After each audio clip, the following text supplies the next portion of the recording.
storyteller with me, Nirupa, who has brought you a new story today. And this one is called The Bumbletown Detectives. Shall we begin? So we had finished chapter 2, where we learned about Osgood and his super brains. Let's see what's in chapter 3. It's called Penelope Pops In. So we had seen the balloon, right, outside the window. Who came in that? Dame Edith, Basil, Osgood, Butler, the Biffle Barker, and a sopping wet Sir Reginald ran into the courtyard where a hot air balloon was about to touch down. Greetings, group, called the pilot. I am Penelope Potts, the dandiest detective in all Fluggleberry. Basil and Osgood raised their eyebrows. Dame Edith whispered to Sir Reginald, if there's one thing we don't need right now is another detective. I know. I trust I'm not too tardy, said Penelope Potts. I was detained by some detection in New Delhi. Aha! A lad had lost his leopard, you see, and Dame Edith interrupted as politely as she could. I'm terribly sorry, Penelope, but Basil and Osgood got here long before you. I will probably choose one of them. Great gumshoes, said Penelope. They must have bagged the raisin bun robber I've heard so much about. Raisin bun robber? Not quite, Dame Edith replied. Nor do we have any idea who took the slippers or buried the soup bones.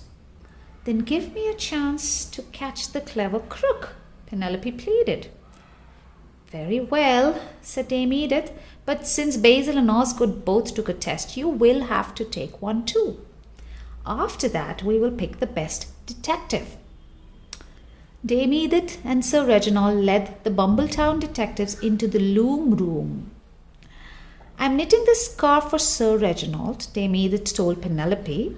Can you tell me what the next colour will be? What colour will it be? That's a puzzler, Penelope exclaimed. But I perceive a pattern. Do you? Do you, kids? Orange, white, green. Orange, white, green. If that order stays the same, I know what colour you'll knit next. Can you name the next colour too? She's asking you. Can you? Sure you can. I'm proud to proclaim that orange is next in order, Penelope announced. Dame Edith's face lit up, but Basil and Osgood were not so thrilled. That wasn't tough enough, said Basil.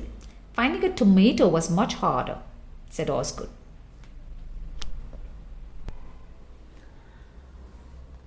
So Reginald cleared his throat and said, I wonder if I might give Penelope a test of my own.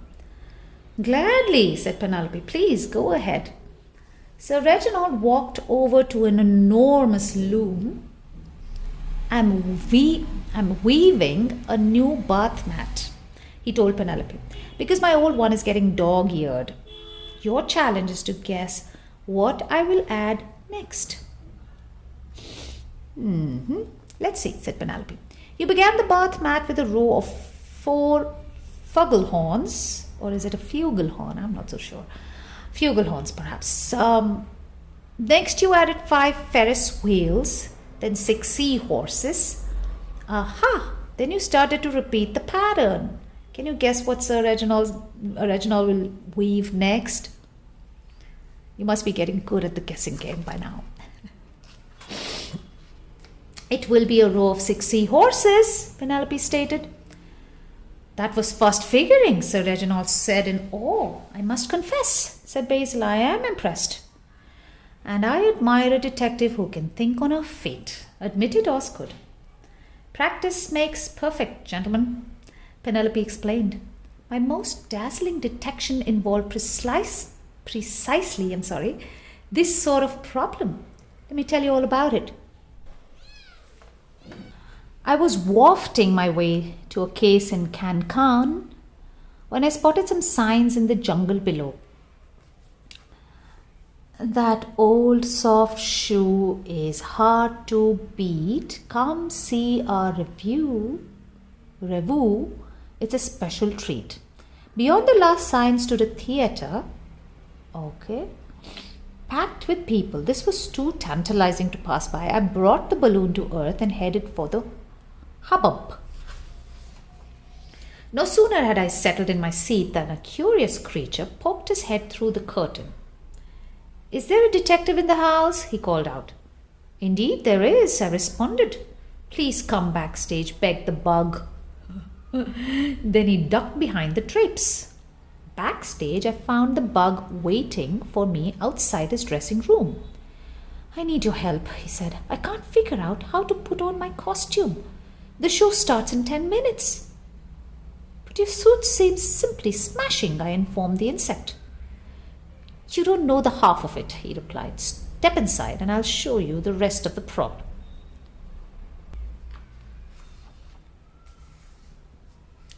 Oh, okay. Let me introduce myself. My name is Carlos, Umberto, Caesar, Antonio, Roberto, Alberto, Cairo, Hector, Alfredo, but you can call me Cucaracha for short. Cucaracha? "You are a many-bodied bug," I replied. "Too many." "Too many," said Cucaracha.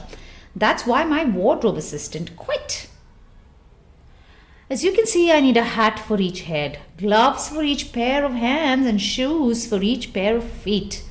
Can you figure out which clothes go where?" After studying Cucaracha's clothing, I saw that he was wearing only 3 types of outfits.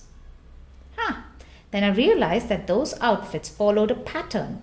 It took some fleet footwork, but I managed to clothe Cucaracha and his costumes in time for his opening act. What clothes would you have picked out for Cucaracha to wear? That should be fun. Please take your time. Cucaracha was the star of the show. He sang, danced, and played 9 different instruments all at the same time, and not a cap or cummerbund was out of place. Afterward, as Cucaracha waved a fond farewell, he called out to me, "You're the world's greatest detective." I had to admit it. Cucaracha was correct.